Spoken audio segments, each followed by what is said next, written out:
ಎಲ್ರಿಗೂ ನಮಸ್ಕಾರ. ನನ್ನ ಹೆಸರು ಕುಸುಮಾರಾಜನ and welcome to my YouTube channel.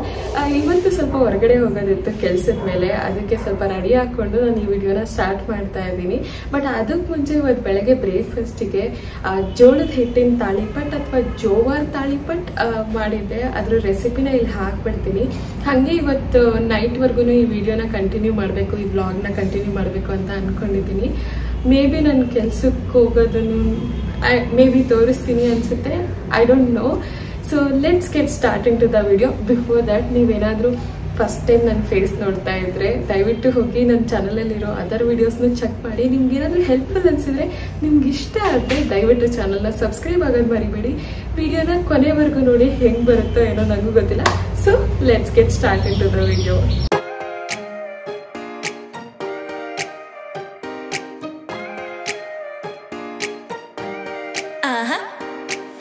ಇವತ್ತು ಬೆಳಗ್ಗೆ ವರ್ಕೌಟ್ಗೆ ಹೋಗಿ ಬಂದು ಅವಿನಾಶಿಗೆ ಬ್ರೇಕ್ಫಾಸ್ಟಿಗೆ ಜೋಳದ ಹಿಟ್ಟಿನ ತಾಳಿಪಟ್ ಅಥವಾ ಜೋವಾರ್ ತಾಳಿಪಟ್ನ ಮಾಡ್ತಾ ಇದ್ದೀನಿ. ಇದಕ್ಕೆ 1 ಕಪ್ ಆಗೋಷ್ಟು ಅಕ್ಕಿ ಹಿಟ್ಟು, 2 ಕಪ್ ಆಗೋಷ್ಟು ಜೋಳದ ಹಿಟ್ಟನ್ನ ಹಾಕೊತಾ ಇದ್ದೀನಿ. ಅದ್ರ ಜೊತೆಗೆ ನಾನಿಲ್ಲಿ 1 ಕಪ್ ಆಗುವಷ್ಟು ಕಡಲೆ ಹಿಟ್ಟು ಬರುತ್ತಲ್ಲ, ಬೋಂಡಕ್ಕೆ ಯೂಸ್ ಮಾಡ್ತೀವಲ್ಲ, ಅದು ಕಡಲೆ ಹಿಟ್ಟನ್ನ ಯೂಸ್ ಮಾಡ್ಕೊತಾ ಇದ್ದೀನಿ.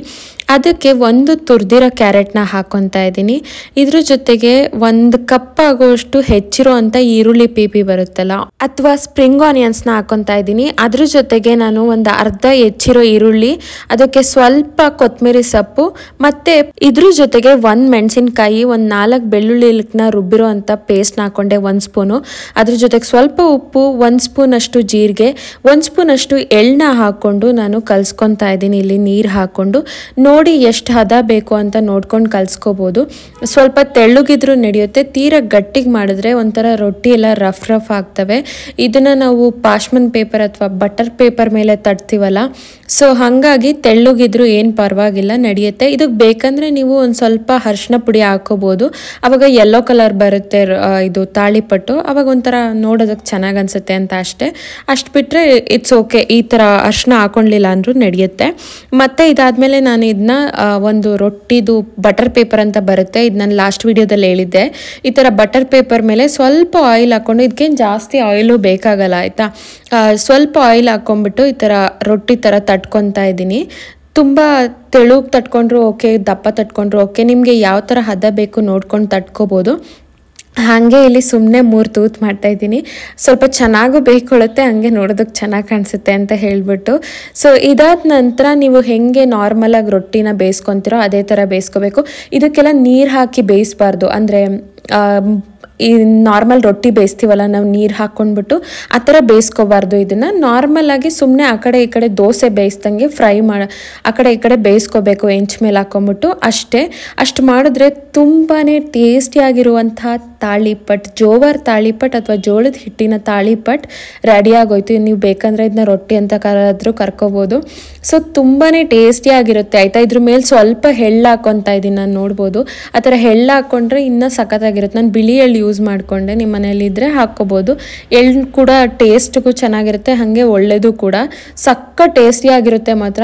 ನನ್ನ ಹಸ್ಬೆಂಡ್ಗಂತೂ ಈ ಜೋಳದ ಹಿಟ್ಟಿನ ತಾಳಿಪಟ್ಟು ತುಂಬಾ ಇಷ್ಟ ಆಗುತ್ತೆ. ಇವತ್ತು ಅಷ್ಟೇ ಸಖತ್ ಇಷ್ಟಪಟ್ಟು ತಿಂದರು.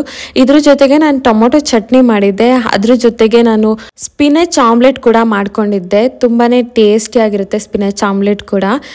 ಏನಿಲ್ಲ, ಜಸ್ಟು ಅದಕ್ಕೆ ಪಾಲಕ್ ಸೊಪ್ಪು ಹಾಕೊಳ್ಳೋದಷ್ಟು. ಸೊ ಇವತ್ತು ನನ್ನ ಹಸ್ಬೆಂಡ್ ಲಂಚ್ ಬೇಡ ಅಂದಿದ್ರಿಂದ ನನಗೆ ಕೂಡ ಮಧ್ಯಾಹ್ನಕ್ಕೆ ಇದೇ ಆಗುತ್ತೆ. ನಾನು ಬೇಗ ವರ್ಕ್ಗೆ ಹೋಗ್ಬಿಟ್ಟು ಮಧ್ಯಾಹ್ನ ಊಟದಷ್ಟಲ್ಲಿ ಬಂದುಬಿಡ್ತೀನಿ.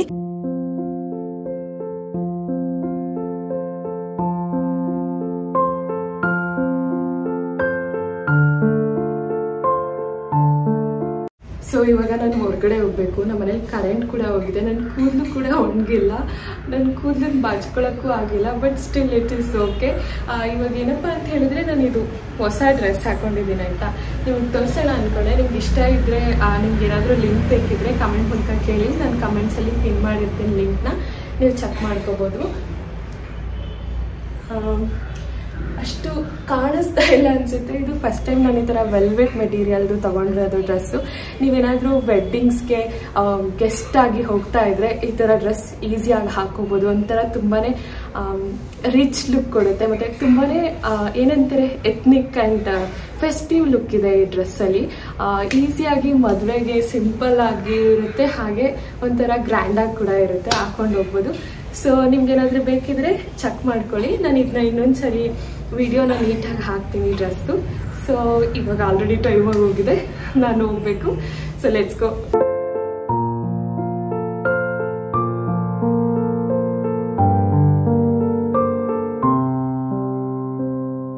ನಂತರ ನಾನಿಲ್ಲಿ ಆಟೋ ಬುಕ್ ಮಾಡ್ಕೊಂಬಿಟ್ಟು ನಾನು ಕೆಲಸ ಮುಗಿಸ್ಕೊಂಡು ವಾಪಸ್ ಮನೆಗೆ ಬಂದೆ. ನಾನು ಮಧ್ಯಾಹ್ನ ಕೂಡ ಅದೇ ಊಟ ತಿನ್ಕೊಂಡಿದ್ದೆ. ನೈಟಿಗೆ ಇಲ್ಲಿ ನಾನು ಪ್ರಿಪೇರ್ ಮಾಡ್ತಾ ಇದ್ದೀನಿ, ಏನು ಅಂತ ನಿಮಗೆ ತೋರಿಸ್ಕೊಡ್ತೀನಿ. ಫಸ್ಟ್ ಇಲ್ಲಿ ನಾನು ಎಲ್ಲ ತರಕಾರಿಗಳನ್ನ ಜೋಡಿಸಿಟ್ಕೊತಾ ಇದ್ದೀನಿ, ಯಾವುದ್ಯಾವ್ದು ಬೇಕು ಅಂತ ಹೇಳ್ಬಿಟ್ಟು. ಹಾಗೆ ಇಲ್ಲಿ ಮೇಲ್ಗಡೆ ಕೌಂಟರ್ ಟಾಪ್ ಮೇಲೆ ಇದ್ದಂಥ ಎಲ್ಲ ಅದು ಇದು ಸಾಮಾನುಗಳನ್ನೆಲ್ಲ ತೆಗ್ದಿಡ್ತಾ ಇದ್ದೀನಿ. ಯಾವಾಗಲೂ ಆಡ್ಕೊಂಡೇ ಇರುತ್ತಲ್ವ ಅಡುಗೆ ಮನೆಯಲ್ಲಿ ಏನಾದರೂ ಒಂದು. ಹಾಗೆ ನಾನು ಯಾವಾಗಲೂ ಅಡುಗೆ ಮಾಡಲಿ ಏನಾದರೂ ಮಾಡಲಿ ಒಂದು ಬಾಟಲ್ನ ನಾನು ಯಾವಾಗಲೂ ಯೂಸ್ ಮಾಡ್ತೀನಿ. ನಾನು ನೀರು ಕುಡಿಯೋದಕ್ಕಂತ ಇಟ್ಕೊಂಡಿರ್ತೀನಿ. ಇದು 1 ಲೀಟರ್ ಬಾಟಲ್. ಈ ಥರ ಬಾಟಲ್ಸ್ನ ನಾನು ಒಂದು ದಿನಕ್ಕೆ 3 ರಿಂದ 4 ಬಾಟಲ್ ನೀರನ್ನ ಕುಡಿಯೋದಕ್ಕೆ ಟ್ರೈ ಮಾಡ್ತೀನಿ ಒಂದು ದಿನದಲ್ಲಿ. ಸೊ ನನಗಂತೂ ಈ ಬಾಟಲ್ ತಂದಮೇಲೆ ನಾನು ಇನ್ನೂ ನೀರನ್ನ ಜಾಸ್ತಿ ಕುಡಿಯೋದಕ್ಕೆ ಅಭ್ಯಾಸ ಮಾಡ್ಕೊಂಡಿದ್ದೀನಿ ಅಂತಲೇ ಹೇಳಬೇಕು. ನಂಗೆ ತುಂಬಾ ಹೆಲ್ಪ್ಫುಲ್ ಆಗಿದೆ. ತುಂಬ ಚೆನ್ನಾಗಿದೆ ಒಂಥರ ಬಾಟಲು. ಬಟ್ ನಾನು ಏನೋ ಬೀಳಿಸ್ಬಿಟ್ಟು ಒಡೆದಾಕ್ಬಿಟ್ಟಿದ್ದೀನಿ. ಮೇಲ್ಗಡೆ ಹಿಂಗೆ ಕ್ಯಾಪ್ ಇತ್ತು ಒಂದು, ಅದು ಕ್ಲೋಸ್ ಮಾಡೋದಕ್ಕೆ, ಅದನ್ನ ಒಡೆದಾಕೊಂಡ್ಬಿಟ್ಟಿದ್ದೀನಿ. ಅದು ಬಿಟ್ಟರೆ ಈ ಬಾಟಲ್ ಅಂತೂ ನಂಗೆ ತುಂಬಾ ಹೆಲ್ಪ್ಫುಲ್ ಅನ್ನಿಸ್ತು. ಇದರಲ್ಲಿ ಮೆಷರ್ಮೆಂಟ್ಸ್ ಇದೆ ಆ್ಯಂಡ್ ಪ್ರೈಸ್ ವೈಸು ಇದು ತುಂಬ ಕಡಿಮೆ ಇತ್ತು ಬೇರೆ ಬಾಟಲ್ಸಿಗೆ ಕಂಪೇರ್ ಮಾಡಿದ್ರೆ. ಸೊ ನೀವು ನೋಡ್ಬೋದು ಇಲ್ಲೆಲ್ಲ ಮೆಷರ್ಮೆಂಟ್ಸ್ ಕೂಡ ಹಾಕಿದ್ದಾರೆ. ನನಗಂತೂ ತುಂಬಾ ಇಷ್ಟ ಆಯಿತು. ನಿಮ್ಗೇನಾದರೂ ಇಂಟ್ರೆಸ್ಟ್ ಇದ್ದರೆ ಕಮೆಂಟ್ ಮಾಡಿ, ನಾನು ಲಿಂಕ್ನ ಪಿನ್ ಮಾಡ್ತೀನಿ. ನಾನಿವತ್ತು ಡಿನ್ನರ್ಗೆ ಪಾಲಕ್ ದಾಲ್ ಕಿಚಡಿ, ಸಾಟೆಡ್ ವೆಜಿಟೇಬಲ್ಸ್ ಮತ್ತು ಸ್ಪಿನಚ್ ಎಗ್ ಬುರ್ಜಿ ಮಾಡ್ತಾ ಇದ್ದೀನಿ. ಈ ಪಾಲಕ್ ದಾಲ್ ಕಿಚಡಿ ಅಂತೂ ನಾನು ಮಾಡಿದಾಗೆಲ್ಲ ತುಂಬಾ ಟೇಸ್ಟಿಯಾಗಿ ಬರುತ್ತೆ. ಅವಿನಾಶ್ ಫೇವ್ರೇಟ್ ದಾಲ್ ಕಿಚಡಿ. ಈ ಪಾಲಕ್ ಹಾಕಿ ಮಾಡಿದ್ರೆ ಅಂತೂ ಇನ್ನೂ ಸಖತ್ತಾಗಿರುತ್ತೆ. ನಾನು ಮಾಡೋ ವಿಧಾನನ ನಿಮಗೆ ತೋರಿಸ್ಕೊಡ್ತೀನಿ. ಯೂಶ್ವಲಿ ಬೇರೆ ಎಲ್ಲರೂ ಅವ್ರವ್ರ ರೀತಿನಲ್ಲಿ ಮಾಡ್ತಾರೆ. ನಮ್ಮ ಮನೇಲಿ ಮಾಡೋದಂತೂ ಸಖತ್ ಟೇಸ್ಟಿಯಾಗಿರುತ್ತೆ. ಕೊನೆವರೆಗೂ ವಿಡಿಯೋ ನೋಡಿ. ಡೆಫಿನೆಟ್ಲಿ ಮನೇಲಿ ಒಂದ್ಸರಿ ಟ್ರೈ ಮಾಡಿ, ತುಂಬಾ ಟೇಸ್ಟಿಯಾಗಿ ಬರುತ್ತೆ.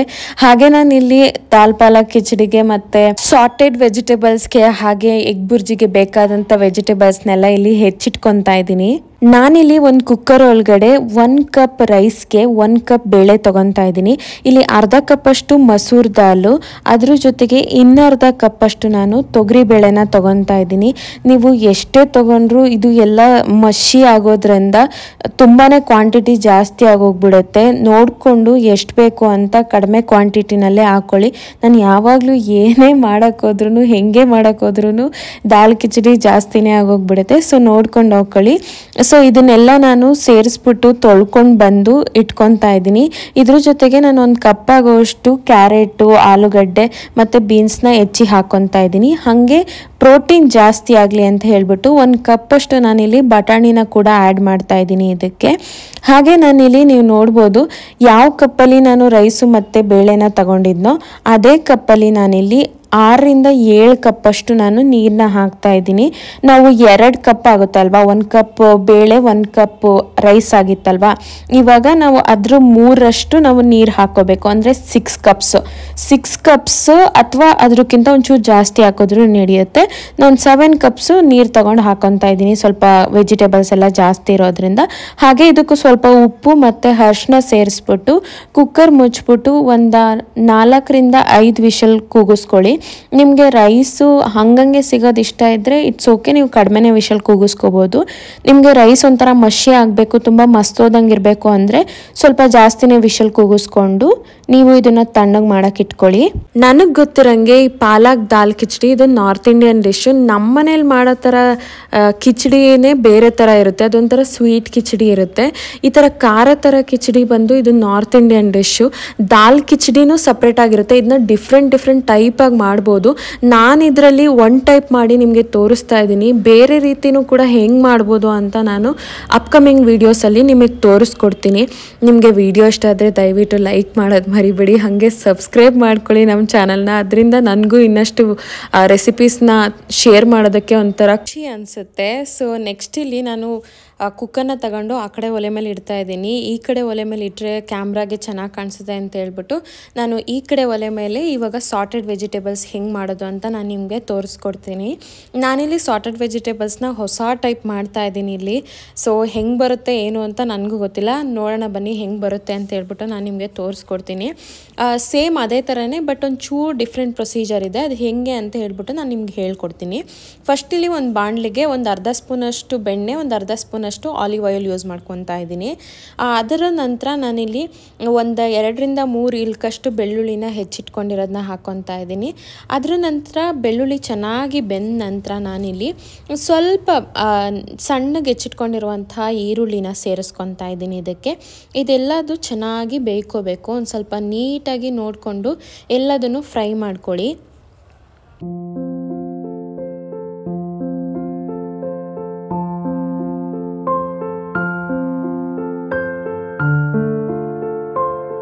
ಸೊ ನಾನಿಲ್ಲಿ ನೆಕ್ಸ್ಟ್ ಆನಿಯನ್ ಬೆಂದ ನಂತರ ನಾನು ಹೆಚ್ಚಿಟ್ಕೊಂಡಿರೋಂಥ ವೆಜಿಟೇಬಲ್ಸ್ನ ಇದಕ್ಕೆ ಆ್ಯಡ್ ಮಾಡ್ಕೊತಾ ಇದ್ದೀನಿ. ನಾನು ಹೇಳ್ದಂಗೆ ನೀವು ಯಾವುದೇ ರೀತಿ ವೆಜಿಟೇಬಲ್ಸ್ನ ಬೇಕಾದರೂ ಇದಕ್ಕೆ ಹಾಕೋಬೋದು. ಜುಕಿನಿ, ಬ್ರೋಕ್ಲಿ ಮತ್ತು ಕೋಸ್ ಇರ್ಬೋದು, ಯಾವ ವೆಜಿಟೇಬಲ್ಸ್ ಬೇಕೋ ಅದನ್ನ ಹಾಕೋಬೋದು. ನಾನಿಲ್ಲಿ ಬ್ರೋಕ್ಲಿ, ಬೀನ್ಸ್ ಮತ್ತು ಕ್ಯಾರೆಟ್ನ ಹಾಕ್ಕೊತಾ ಇದ್ದೀನಿ. ನಂತರ ಇದನ್ನ ಸ್ವಲ್ಪ ಕೈಯಾಡಿಸ್ಕೊಳ್ತಾ ಇರಬೇಕು, ಇಲ್ಲ ಅಂದರೆ ಸೀದೋಗ್ಬಿಡುತ್ತೆ. ಸ್ವಲ್ಪ ಸ್ಟಾರ್ಟಿಂಗಲ್ಲಿ ಹೈ ಫ್ಲೇಮಲ್ಲಿ ಇಟ್ಕೊಂಡ್ಬಿಟ್ಟು ಇದನ್ನ ಚೆನ್ನಾಗಿ ಹಿಂಗೆ ತಿರುಗಿಸ್ತಾ ಇರಬೇಕು.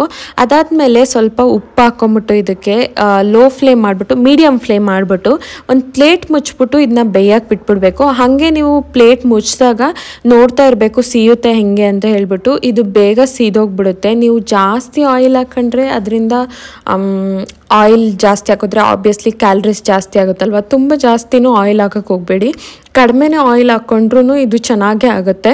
ಸೊ ಇದಾದ ನಂತರ ನಾನು ಒಂದು ಪ್ಲೇಟ್ ಇಟ್ಬಿಟ್ಟು ಇದನ್ನ ಮುಚ್ಚಿಡ್ತಾ ಇದ್ದೀನಿ, ಸ್ವಲ್ಪ ಬೇಯ್ಕೊಳ್ಳಿ ಅಂತ ಹೇಳ್ಬಿಟ್ಟು. ಇದೊಂದು ಸ್ವಲ್ಪ ಟೈಮ್ ತಗೊಳುತ್ತೆ ಬೇಯೋದಕ್ಕೆ. ಒಂದು 5 ನಿಮಿಷ ನೀವು ಪ್ಲೇಟ್ನ ಮುಚ್ಚಿಟ್ಬಿಟ್ರೆ ಸಾಕು. ಮತ್ತು ಇನ್ನೊಂದೇನಪ್ಪ ಅಂತ ಹೇಳಿದ್ರೆ, ನಾವು ಯಾಕೆ ಈ ಥರ ಒಂದು ಮೀಲ್ಸ್ನ ನಾನು ಪ್ರಿಪೇರ್ ಮಾಡ್ತೀನಿ ಅಂದರೆ, ನೀವು ನೋಡ್ಬೋದು ಒಂದು ಮೀಲಲ್ಲಿ ಪ್ರಾಪರ್ ನ್ಯೂಟ್ರಿಷಸ್ ಫುಡ್ ಇರಬೇಕು ಅಂದರೆ, ಒಂದು ಮೀಲ್ ಪ್ರಾಪರ್ ನ್ಯೂಟ್ರಿಷಸ್ ಆಗಿರಬೇಕು ಅಂದರೆ ಅದರಲ್ಲಿ ಕಾರ್ಬ್ಸು, ಪ್ರೋಟೀನು ಮತ್ತು ಫೈಬರು, ಅದ್ರ ಜೊತೆಗೆ ಫ್ಯಾಟು ಎಲ್ಲನೂ ಇರಬೇಕು.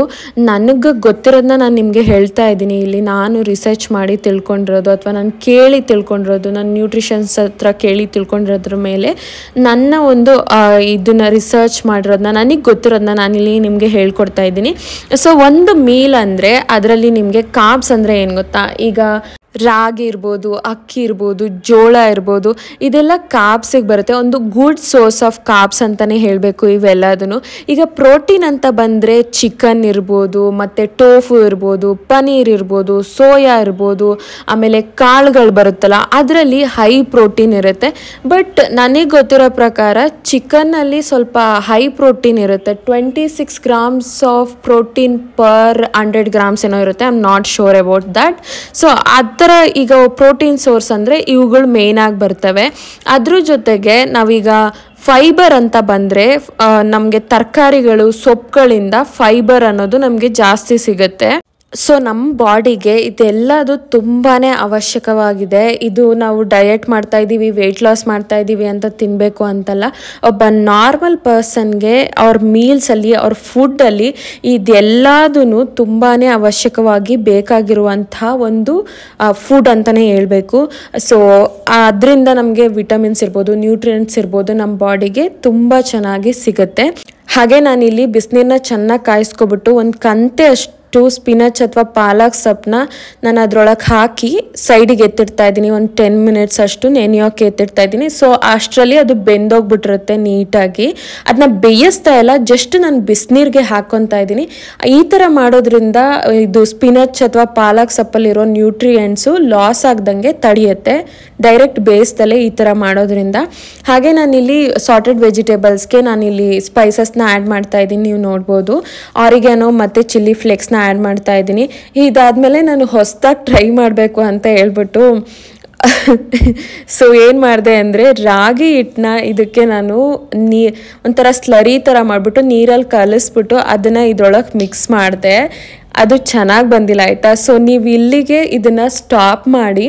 ಇಲ್ಲ ಅಂದರೆ ನಿಮಗೆ ಒಂಥರ ಸ್ಲರಿ ಥರ ಬೇಕು ಅಂದರೆ ನೀವು ಕಾರ್ನ್ ಪೌಡರ್ ಬರುತ್ತಲ್ಲ, ಆ ಕಾರ್ನ್ ಪೌಡರ್ನ ಸೇಮ್ ಇದೇ ಥರ ನೀರೊಳಗೆ ಮಿಕ್ಸ್ ಮಾಡಿಕೊಂಡು ಇದ್ರೊಳಗೆ ಹಾಕ್ಕೊಂಡು ಸ್ವಲ್ಪ ತಿರುಗಿಸ್ಕೊಳ್ಳಿ, ಅದು ಚೆನ್ನಾಗಿ ಬರುತ್ತೆ. ನಾನು ಇವತ್ತು ಹೊಸದಾಗಿ ಟ್ರೈ ಮಾಡೋಣ ಅಂತ ಹೇಳ್ಬಿಟ್ಟು ರಾಗಿ ಹಿಟ್ಟಲ್ಲಿ ಟ್ರೈ ಮಾಡೋಕೆ ಹೋದೆ. ಅದು ಅಲ್ಲದೆ ಏನಪ್ಪ ಅಂತ ಹೇಳಿದ್ರೆ ನಾನು ರಾಗಿ ಹಿಟ್ಟನ್ನ ತುಂಬ ಜಾಸ್ತಿ ಹಾಕ್ಕೊಂಡ್ಬಿಟ್ಟೆ, ಅದೊಂಥರ ಮುದ್ದೆ ಥರ ಆಗೋಗ್ಬಿಡ್ತು. ನಂಗೆ ಅಷ್ಟು ಟೇಸ್ಟ್ ಇಷ್ಟ ಆಗಲಿಲ್ಲ. ನಾನು ಇದನ್ನ ಇವತ್ತು ಫಸ್ಟ್ ಟೈಮ್ ಟ್ರೈ ಮಾಡಿದೆ, ನಂಗೆ ಅಷ್ಟು ಇಷ್ಟ ಆಗಲಿಲ್ಲ.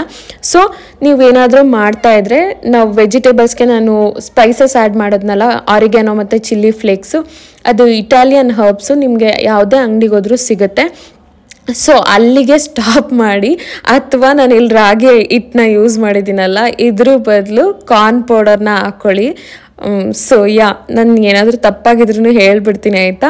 ಸೊ ಇದಾದ ನಂತರ ಒಂದು 10 ನಿಮಿಷ ನಾನು ಪಾಲಕ್ ಸೊಪ್ಪನ್ನ ಇದ್ರೊಳಕ್ಕೆ ನೆನೆಯಾಕಿಟ್ಟಿದ್ನಲ್ಲ ಬಿಸಿನೀರೊಳಗಡೆ, ನಾನಿವಾಗ ಇದನ್ನು ಸೋಸ್ಕೊತಾ ಇದ್ದೀನಿ. ನಮ್ಮ ಮನೇಲಿ ಈ ಥರ ಜಾಲ್ರಿ ಥರ ಬರುತ್ತಲ್ಲ, ಇದಕ್ಕೇನಂತೀರ ನೀವು, ಅದನ್ನು ನೀವು ಇಟ್ಕೊಂಡ್ಬಿಟ್ಟು ಇದ್ರೊಳಗಡೆ ಹಾಕ್ಕೊಂಡು ಸೋಸ್ಕೊಂಡು ನೀವು ಸೈಡಲ್ಲಿ ಎತ್ತಿಟ್ಕೊಳ್ಳಿ ಸ್ವಲ್ಪ ತಣ್ಣಗಾಗೋವರೆಗೂ.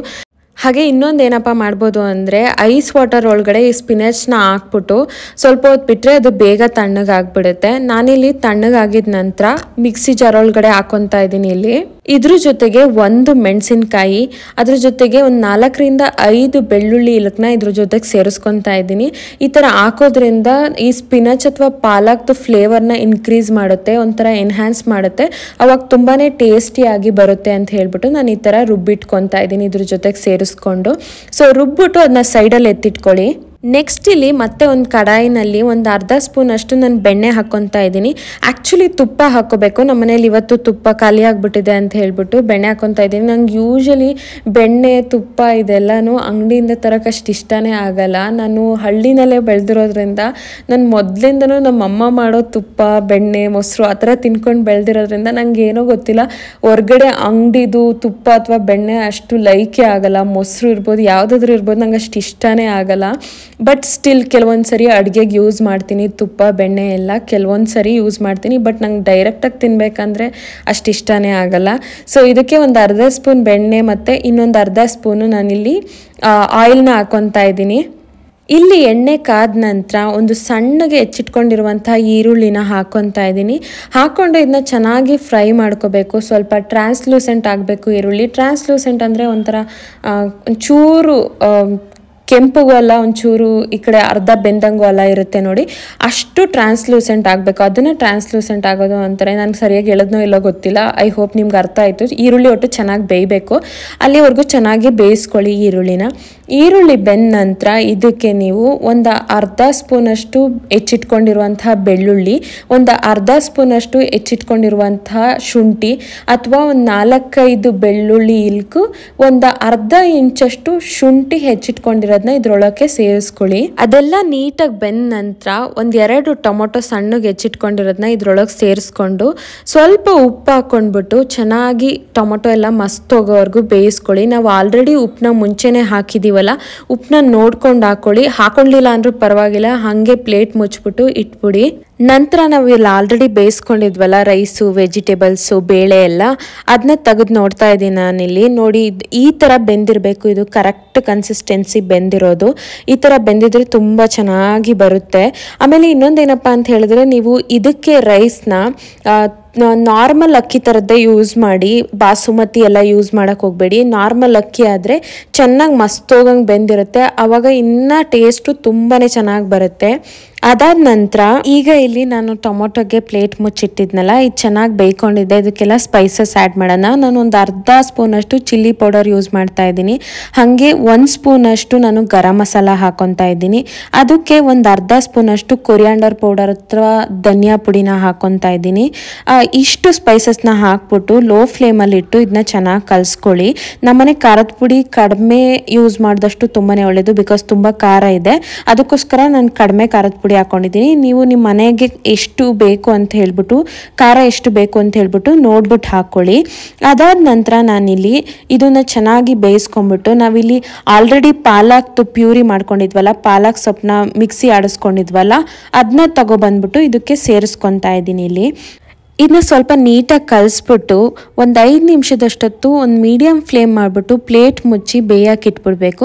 ಸ್ವಲ್ಪ ಹೊತ್ತು ಬೆಂದ ನಂತರ ಇದಕ್ಕೆ ನಾವು ಕುಕ್ಕರಲ್ಲಿ ಆಲ್ರೆಡಿ ಬೇಯಿಸ್ಕೊಂಡಿದ್ದೀವಲ್ಲ ರೈಸು ಮತ್ತು ದಾಲು ವೆಜಿಟೇಬಲ್ಸ್ ಎಲ್ಲ, ಅದನ್ನ ತಗೊಂಬಂದು ಇದಕ್ಕೆ ಸೇರಿಸ್ಕೊಂಬಿಟ್ಟು ನೀಟಾಗಿ ಕಲಿಸ್ಕೋಬೇಕು. ನೀಟಾಗಿ ಇದು ಸ್ವಲ್ಪ ಕಲಿಸ್ಕೊಳ್ಳಲ್ಲ ನೀಟಾಗಿ, ಕೆಳಗಡೆಯಿಂದ ನೀಟಾಗಿ ರೈಸು ಎಲ್ಲ ಮಿಕ್ಸ್ ಆಗಂಗೆ ಈ ಫುಲ್ಲು ಪ್ಯೂರಿ ರೈಸ್ಗೆಲ್ಲ ಮಿಕ್ಸ್ ಆಗಬೇಕು, ಗ್ರೀನ್ ಕಲರ್ ಆಗಬೇಕು ನೋಡಿ, ಅಷ್ಟು ಬರಂಗೆ ನೀಟಾಗಿ ಇದನ್ನೆಲ್ಲ ಕಲಿಸ್ಕೊಂಬಿಡಿ.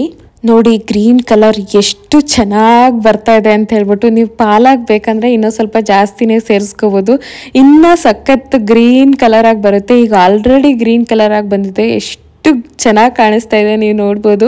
ಇದೆಷ್ಟು ಚೆನ್ನಾಗಿ ಕಾಣಿಸ್ತಾ ಇದೆಯೋ ಅದಕ್ಕಿಂತ ತುಂಬಾ ಟೇಸ್ಟಿಯಾಗಿ ಬಂದಿತ್ತು. ಅದ್ರ ಜೊತೆಗೆ ನಾನಿಲ್ಲಿ ಸ್ವಲ್ಪ ಸಾಲ್ಟ್ ಹಾಕ್ಕೊತಾ ಇದ್ದೀನಿ, ಟೇಸ್ಟ್ ನೋಡ್ಕೊಬಿಟ್ಟು. ನೀವು ಟೇಸ್ಟ್ ನೋಡಿಕೊಂಡು ಸಾಲ್ಟ್ ಎಷ್ಟು ಬೇಕು ಅಂತ ನೋಡ್ಕೊಂಡು ಹಾಕ್ಕೊಳ್ಳಿ ಯಾವಾಗ್ಲೂ. ಇದನ್ನು ನೆಕ್ಸ್ಟ್ ಒಂದು 5 ಮಿನಿಟ್ಸ್ ಅಷ್ಟು ಒಂದು ಪ್ಲೇಟ್ನ ಮುಚ್ಚಿಬಿಟ್ಟು ಲೋ ಫ್ಲೇಮ್ ಮಾಡಿಬಿಟ್ಟು ಸ್ವಲ್ಪ ಹೊತ್ತು ಬೇಯಕ್ಕೆ ಇಟ್ಬಿಡಿ. ನಂತರ ನಾನು ಬೇಯಕ್ಕೆ ಇಟ್ಟಿದ ನಂತರ ಇಲ್ಲಿ ಮತ್ತೆ ಒಂದು ಚಿಕ್ಕ ಪಾತ್ರೆಗೆ ನಾವು ಒಗ್ಗರಣೆ ಹಾಕ್ಕೋಬೇಕು. ಇದಕ್ಕೆ ಇವಾಗ ನಾನು 1 ಸ್ಪೂನ್ ಅಷ್ಟು ಬಟರ್ ಅಥವಾ ಬೆಣ್ಣೆ ಹಾಕ್ಕೊತಾ ಇದ್ದೀನಿ. ನೀವು ತುಪ್ಪ ಯೂಸ್ ಮಾಡ್ಕೋಬೋದು, ಆ್ಯಕ್ಚುಲಿ ಇದಕ್ಕೆ ತುಪ್ಪನೇ ಯೂಸ್ ಮಾಡಬೇಕು. ನಾನು ಇವತ್ತು ತುಪ್ಪ ಖಾಲಿ ಆಗಿದೆ ಅಂತ ಹೇಳ್ಬಿಟ್ಟು ಬೆಣ್ಣೆ ಯೂಸ್ ಮಾಡ್ಕೊತಾ ಇರೋದು. ಒಂದು ಅರ್ಧ ಸ್ಪೂನ್ ಅಷ್ಟು ಇಲ್ಲಿ ಬೆಣ್ಣೆ ಹಾಕ್ಕೊಂಡು ಒಂದು 4-5 ಇಲ್ಕಷ್ಟು ಬೆಳ್ಳುಳ್ಳಿನ ಸಿಪ್ಪೆ ಬಿಡಿಸಿ ಸಣ್ಣಗೆ ಹೆಚ್ಕೊಂಡ್ಬಿಟ್ಟು ಈ ಬೆಣ್ಣೆ ಕಾದ ನಂತರ ಆ ಬೆಳ್ಳುಳ್ಳಿ ತಗೊಂಬಂದು ಇದ್ರೊಳಗೆ ಸೇರಿಸ್ಕೋಬೇಕು. ಈ ಒಂದು ಒಗ್ಗರಣೆನೇ ಪಾಲಕ್ ದಾಲ್ ಕಿಚಡಿಗೆ ತುಂಬಾ ಇಂಪಾರ್ಟೆಂಟು, ತುಂಬ ಫ್ಲೇವರ್ನ ಎನ್ಹ್ಯಾನ್ಸ್ ಮಾಡುತ್ತೆ ಈ ಒಂದು ಒಗ್ಗರಣೆ ಕೊಡೋದ್ರಿಂದ. ನಾನಿಲ್ಲಿ ಈ ಬೆಣ್ಣೆ ಕಾದ ನಂತರ ಬೆಳ್ಳುಳ್ಳಿನ ಹಾಕ್ಕೊಂಡು ಬೆಳ್ಳುಳ್ಳಿ ಚೆನ್ನಾಗಿ ಫ್ರೈ ಆಗಬೇಕು, ಫುಲ್ಲು ಬ್ರೌನ್ ಕಲರ್ ಆಗಬೇಕು ನೋಡಿ ಬೆಳ್ಳುಳ್ಳಿ, ಅಲ್ಲಿವರೆಗೂ ಚೆನ್ನಾಗಿ ಹುರ್ಕೊಳ್ಳಿ. ತುಂಬ ಜಾಸ್ತಿ ಹೈ ಫ್ಲೇಮ್ ಇಟ್ಟು ಹುರ್ಕೊಳಕ್ಕೆ ಹೋಗಬೇಡಿ, ಬೆಣ್ಣೆ ಬೇಗ ಸೀದೋಗ್ಬಿಡುತ್ತೆ. ನೋಡಿಕೊಂಡು ಲೋ ಫ್ಲೇಮ್ ಅಥವಾ ಮೀಡಿಯಮ್ ಫ್ಲೇಮಲ್ಲೇ ಇಟ್ಕೊಂಡು ನೀಟಾಗಿ ಚೆನ್ನಾಗಿ ಹುರ್ಕೊಳ್ಳಿ. ನಾನಿಲ್ಲಿ ಹುರ್ಕೊಂಡಿದ್ದ ನಂತರ ಇದನ್ನ ಪಾಲಕ್ ದಾಲ್ ಕಿಚಡಿಗೆ ಸೇರಿಸ್ಕೊತಾ ಇದ್ದೀನಿ. ಟೇಸ್ಟ್ ಎಷ್ಟು ಅದ್ಭುತವಾಗಿ ಬಂದಿತ್ತು ಅಂದರೆ ನನ್ನ ಹಸ್ಬೆಂಡ್ ಅಂತೂ ರೆಸ್ಟೋರೆಂಟಲ್ಲೂ ಹಿಂಗಿರಲ್ಲಮ್ಮ ಅಷ್ಟು ಚೆನ್ನಾಗಿ ಮಾಡಿದ್ಯಾ ಅಂತ ತುಂಬಾ ಇಷ್ಟಪಟ್ಟು ತಿಂದರು. ಡೆಫಿನೆಟ್ಲಿ ಮನೇಲಿ ಒಂದ್ಸರಿ ಟ್ರೈ ಮಾಡಿ. ಇದೇನಿಲ್ಲ, ತುಂಬ ಈಸಿನೇ, ನೀವು ನೋಡ್ಬೋದು ಎಷ್ಟು ಈಸಿಯಾಗಿ ಮಾಡ್ಬೋದು. ಒಂಥರ ಬಿಸಿಬೇಳೆ ಬಾತ್ ಮಾಡ್ದಂಗೆ ಬಿಸಿಬೇಳೆ ಬಾತ್ ಪೌಡರ್ ಹಾಕಲ್ಲ ಅಂದ್ಕೊಳ್ಳಿ, ಹೆಚ್ಚು ಕಡಿಮೆ. ನಾನೇನು ಎಕ್ಸಾಕ್ಟ್ಲಿ ಬಿಸಿಬೇಳೆ ಬಾತ್ ಅಂತ ಹೇಳಲ್ಲ, ಬಿಸಿಬೇಳೆ ಬಾತ್ ಬೇರೆ ಥರನೇ ಬರುತ್ತೆ, ಒಂದು ಸ್ವಲ್ಪ ಹೆಚ್ಚು ಕಡಿಮೆ ಅದೇ ಥರನೇ ಅಂದ್ಕೊಳ್ಳಿ. ತುಂಬಾ ಟೇಸ್ಟಿಯಾಗಿ ಬರುತ್ತೆ. ಡೆಫಿನೆಟ್ಟಾಗಿ ಟ್ರೈ ಮಾಡಿ. ನೀವು ಟ್ರೈ ಮಾಡಿದರೆ ಕಮೆಂಟ್ ಸೆಕ್ಷನಲ್ಲಿ ಬಂದು ತಿಳಿಸಿ ಹೇಗಿತ್ತು ಅಂತ ಹೇಳ್ಬಿಟ್ಟು. ನೆಕ್ಸ್ಟ್ ಇಲ್ಲಿ ನಾನು ಸ್ಪಿನಚ್ ಎಗ್ ಬುರ್ಜಿ ಮಾಡೋದಕ್ಕೆ ಒಂದು ಬಾಣಲಿನಲ್ಲಿ ಆಯಿಲ್ ಹಾಕ್ಕೊತಾ ಇದ್ದೀನಿ. ನಾನು ಯೂಶಲಿ ನಮ್ಮ ಮನೆಯಲ್ಲಿ ಎಲ್ಲ ಅಡುಗೆನೂ ಕೊಬ್ಬರಿ ಎಣ್ಣೆನೇ ಯೂಸ್ ಮಾಡೋದು, ನಮ್ಮ ಮನೇಲಿ ಗಾಣಕ್ಕೆ ಹಾಕ್ಸಿರೋ ಅಂಥ ಕೊಬ್ಬರಿ ಎಣ್ಣೆನೇ ಯೂಸ್ ಮಾಡೋದು. ಬಟ್ ಈ ಚಳಿಗಾಲ ಅಂತ ಹೇಳ್ಬಿಟ್ಟು ಕೊಬ್ಬರಿ ಎಣ್ಣೆ ಎಲ್ಲ ಗಟ್ಟಿಗಾಗ್ಬಿಟ್ಟಿದೆ, ಅದು ಬೇರೆ ನಾನು ಗ್ಲಾಸ್ ಬಾಟ್ಲೊಳಗೆ ಹಾಕಿಟ್ಟಿರೋದ್ರಿಂದ ಅದನ್ನು ನಾನು ಇದು ಮಾಡಿಕೊಂಡೇ ಇಲ್ಲ, ಅದನ್ನೊಂದು ಸ್ವಲ್ಪ ಲಿಕ್ವಿಡ್ ಫಾರ್ಮಿಗೆ ಮಾಡ್ಕೋಬೇಕು, ಅದನ್ನ ಮಾಡಿಕೊಂಡೇ ಇಲ್ಲ. ಸೊ ಹಾಗಾಗಿ ಇವಾಗ ನಾನು ಇದಕ್ಕೆ ಆಲಿವ್ ಆಯಿಲ್ ಹಾಕ್ಕೊತಾ ಇದ್ದೀನಿ. ಯೂಶಲಿ ಎಗ್ಸ್ಗೆಲ್ಲ ನಾನು ಆಲಿವ್ ಆಯಿಲ್ ಯೂಸ್ ಮಾಡೋಕ್ಕೆ ಟ್ರೈ ಮಾಡ್ತೀನಿ. ಸೊ ಇದಕ್ಕೆ ನಾನು ಇಲ್ಲಿ ಒಂದು ಹೆಚ್ಚಿಟ್ಕೊಂಡಿರುವಂತಹ ಈರುಳ್ಳಿನ ಸೇರಿಸ್ಕೊತಾ ಇದ್ದೀನಿ. ಈರುಳ್ಳಿ ಸ್ವಲ್ಪ ಟ್ರಾನ್ಸ್ಲೂಸೆಂಟ್ ಆಗೋವರೆಗೂ ಬೆಂದಿದ ನಂತರ ಇದಕ್ಕೆ ನಾನು ಒಂದು ಹೆಚ್ಚಿಟ್ಕೊಂಡಿರುವಂತಹ ಟೊಮೊಟೊನ ಸೇರಿಸ್ಕೊತಾ ಇದ್ದೀನಿ. ಟೊಮೊಟೊಗೆ ಸ್ವಲ್ಪ ಉಪ್ಪು ಹಾಕೊಂಬಿಟ್ಟು ಟೊಮೊಟೊ ಬೆಂದೋಗೋವರೆಗೂ, ಸ್ವಲ್ಪ ಮಷಿ ಆಗೋವರೆಗೂ ಟೊಮೊಟೊ ಬೆಂದ ನಂತರ ಇದಕ್ಕೆ ನಾನು ಒಂದು ಅರ್ಧ ಕಂತೆ ಅಷ್ಟು ಹೆಚ್ಚಿಟ್ಕೊಂಡಿರುವಂತಹ ಸ್ಪಿನಚ್ ಅಥವಾ ಪಾಲಕ್ ಸೊಪ್ಪನ್ನ ಸೇರಿಸ್ಕೊತಾ ಇದ್ದೀನಿ. ಪಾಲಕ್ ಸೊಪ್ಪನ್ನು ಹಾಕ್ಬಿಟ್ಟು ಸ್ವಲ್ಪ ಚೆನ್ನಾಗಿ ಬೆಂದೋಗೋವರೆಗೂ ಬೇಯಿಸ್ಕೋಬೇಕು. ಬೇಗನೆ ಬೆಂದೋಗ್ಬಿಡುತ್ತೆ ಪಾಲಕ್ ಸೊಪ್ಪು. ಆ್ಯಂಡ್ ಈ ಒಂದು ಎಗ್ ಬುರ್ಜಿ ತುಂಬಾ ಹೆಲ್ದಿ ಕೂಡ, ನೀವು ನೋಡ್ಬೋದು. ಇದರಲ್ಲಿ ಫೈಬರ್ ಕೂಡ ಇದೆ, ಪ್ರೋಟೀನ್ ಕೂಡ ಇದೆ, ತುಂಬಾ ಒಳ್ಳೆಯದು ಕೂಡ. ಹಾಗೆ ಟೇಸ್ಟ್ ಅಂತೂ ಸಖತ್ತಾಗಿರುತ್ತೆ ಗೊತ್ತಾ. ನಾನು ಒಂದ್ಸರಿ ನಮ್ಮ ಮನೇಲಿ ಮೊಸಪ್ ಮಾಡೋಕ್ಕೆ ಅಂತ ಪಾಲಕ್ ಸೊಪ್ಪು ತಗೊಂಬಂದಾಗ ಒಂದು ಕಂತೆ ಫುಲ್ ಜಾಸ್ತಿ ಆಗಿಬಿಡುತ್ತೆ ಅಂತ ಒಂದು ಅರ್ಧ ಕಂತೆ ನಾನು ಮೊಸಪ್ಗೆ ಹಾಕ್ಕೊಂಬಿಟ್ಟು ಇನ್ನೊಂದು ಅರ್ಧ ಕಂತೆ ಉಳಿದ್ರೆ ವೇಸ್ಟ್ ಆಗುತ್ತಲ್ವ, ನಮ್ಮ ಮನೇಲಿ ಇಡೋಕ್ಕೂ ಆಗಲ್ಲ ಅಂತ ಹೇಳ್ಬಿಟ್ಟು ನಾನೇ ಹೊಸದಾಗಿ ಟ್ರೈ ಮಾಡೋಣ ಅಂತ ಟ್ರೈ ಮಾಡಿದ್ದೆ. ತುಂಬ ಚೆನ್ನಾಗಿ ಬಂದಿತ್ತು. ಹಾಗೆ ಇದು ನಾನು ಅವಾಗಿಂದ ರೂಢಿ ಮಾಡ್ಕೊಂಬಿಟ್ಟಿದ್ದೀನಿ ಈ ಥರ ಸ್ಪಿನಚ್ ಎಗ್ ಬುರ್ಜಿ ಮಾಡೋದನ್ನ. ನೀವು ಕೂಡ ಟ್ರೈ ಮಾಡಿ, ಟೇಸ್ಟ್ ಕೂಡ ಸಖತ್ತಾಗಿ ಬರುತ್ತೆ. ಸೊ ಇದಾದ ನಂತರ ನಾನಿಲ್ಲಿ ಸ್ಪೈಸಸ್ನ ಆ್ಯಡ್ ಮಾಡ್ಕೊತಾ ಇದ್ದೀನಿ. ಇದಕ್ಕೆ ಒಂದು ಅರ್ಧ ಸ್ಪೂನಷ್ಟು ಖಾರದ ಪುಡಿ, ಒಂದು ಅರ್ಧ ಸ್ಪೂನಷ್ಟು ನಾನು ಪೇಪರ್ ಪೌಡರ್ನ ಹಾಕ್ಕೊತಾ ಇದ್ದೀನಿ. ನಿಮ್ಗೆ ಎಷ್ಟು ಬೇಕೋ ಅಷ್ಟು ನೋಡಿ ಹಾಕೋಬೋದು ಸ್ಪೈಸಸ್ಸು. ನಾನು ಯೂಶ್ವಲಿ ಒಂದು ಅಂದಾಜು ಮೇಲೆ ಹಾಕ್ತೀನಿ ಆಯಿತಾ.